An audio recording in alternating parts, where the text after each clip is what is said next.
can be a little fast-paced because I have a lot of jokes to get through and not a lot of time.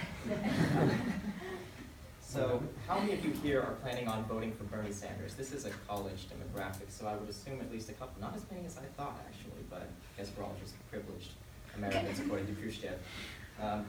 So, to begin, you're probably wondering why I'm asking that. Well, when I first started out at university, I was a poor, misguided business major. And part of being a poor, misguided business major was taking a marketing class. And the theme of the marketing class that I took was that if you could sell a product that you yourself would never buy, you're as persuasive as you're going to get in life.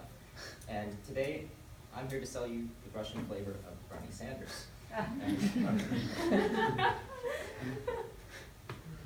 So, essentially, if I am going to sell you the Soviet flavor of Bernie Sanders, I wish I could, but sadly the speech that we're talking about is actually completely opposite of what Bernie Sanders believes in most cases. So first I'm going to talk about Khrushchev's predecessor, Joseph Stalin. Then I'm going to talk about the speech itself and how it was essentially a swift kick to Stalin's corpse. And thirdly, I'm going to talk about what Khrushchev went on to do after this speech and what kind of an impact this speech had on the Soviet Union and the world as a whole. And lastly, I'm going to talk about why it matters in a modern context in reference to our friends across the Pacific in modern Russia. So, right off the bat, I'm going to get all the boring stuff out of the way. And if Bloom finds out that I called history boring, I'm holding both Maddies accountable. Khrushchev was born in April of 1984. When he was 15, he received basically what we would equate to as a middle school education. He was a mechanic working in a factory in the Soviet Union. And that is all of the education that he had. So this guy is proof that you can go on to change the world with nothing more than basic education. So the best way to understand Nikita Khrushchev is to understand Joseph Stalin and how Joseph Stalin shaped the world in which Khrushchev lived. Joseph Stalin, while he was alive, and for many years thereafter, was the living embodiment of the Red Scare. He was communism bound in human form, a tyrant, essentially ruling over the Soviet Union for up to, I think it was almost 30 years.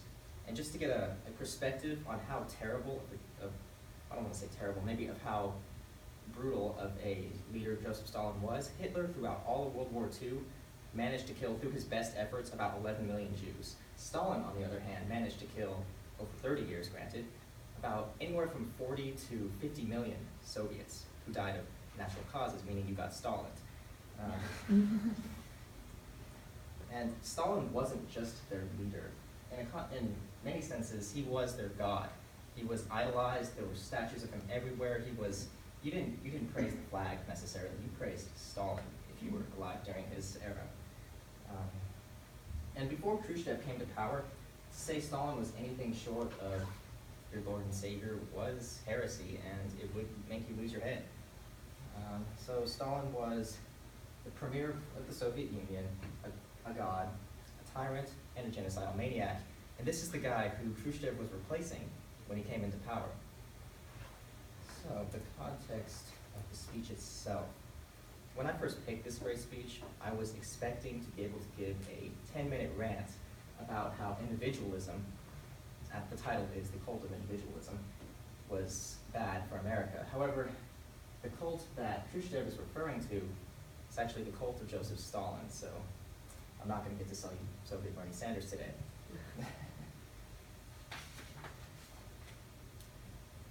The speech is called the secret speech, not because it was held behind closed doors or secret from the world, but because Joseph Stalin, this was his coming out speech. Not literally, but he was coming out as one of Stalin's haters. And the content of the speech can be summed up in essentially 4 words. Stalin was a douche. And the blowback of this speech was essentially the de-Stalinization of the Soviet Union.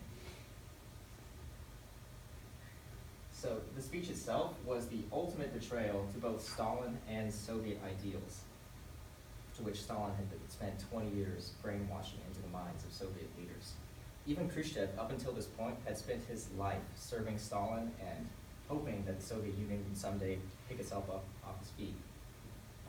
Khrushchev actually considered Stalin one of his closest allies until he took power. And Stalin, who went senile in his last years and started lynching everybody around him just out of paranoia, never doubted Khrushchev. But as soon as Khrushchev took power, Stalin's ideas were out.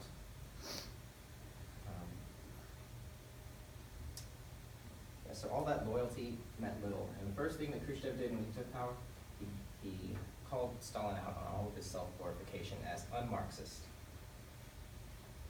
So what were some of the things that the speech itself criticized? Well, he criticized Stalin's censorship of free expression. He criticized the fall of Marxist values in the Soviet Union, essentially Stalinization, and the praising of the individual. He criticized the use of secret police and mass prison encampments and the use of essentially executions without judicial process. He criticized the decline of educational standards, and most importantly of all, he criticized Stalin's cult.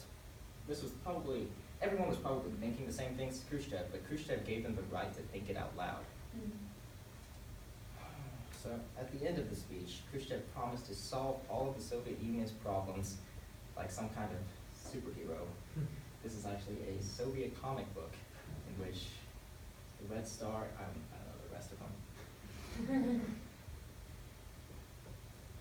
It's actually kind of interesting that the template that we all use or will use to write these speeches references the Cuban Missile Crisis, because the Cuban Missile Crisis is one of the greatest achievements of Khrushchev, in my opinion.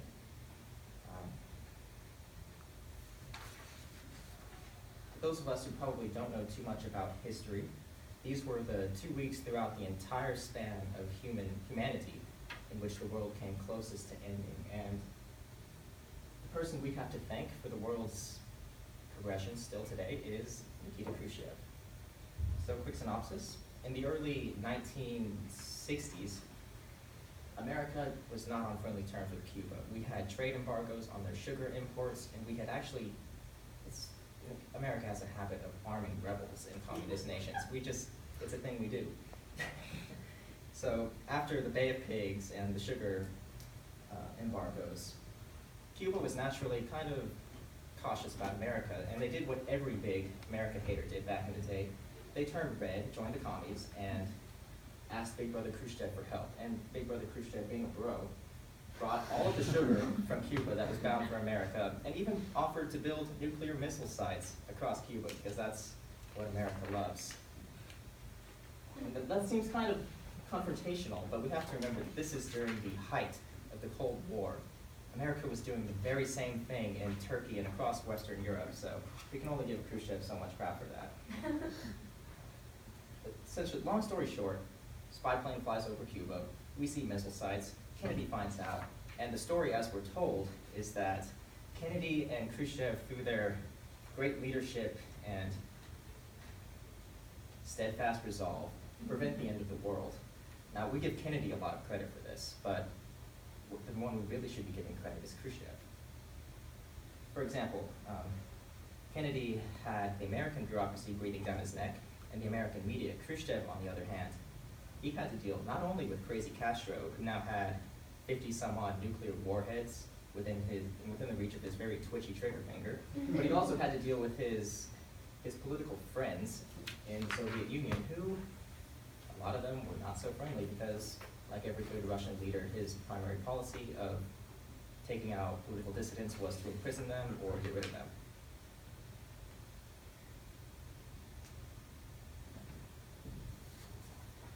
Before Khrushchev came to power, the American people and the world in general had no image of what Khrushchev, or what Russian leadership was, and Khrushchev did an excellent job of humanizing the role. He is most known for banging a shoe at the United Nations congregation when he wasn't getting enough time to speak or people weren't listening to him. He just took off his shoe and started banging it on the table.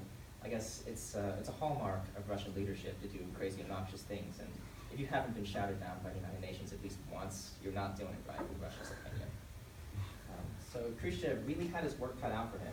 He appeared on American news television shows comparing Russian appliances to New Age American appliances. And he made a pretty good effort to show the world that he was not just another Stalin. An effort to which Russia's current leader, hence into the pretext of the next section, is doing a great deal of work to undo. So why does it matter? Well, in the modern context of this speech is quite simple. Khrushchev marked the end of a very dark era. Stalinization was, in fact, Russia's probably darkest page in history.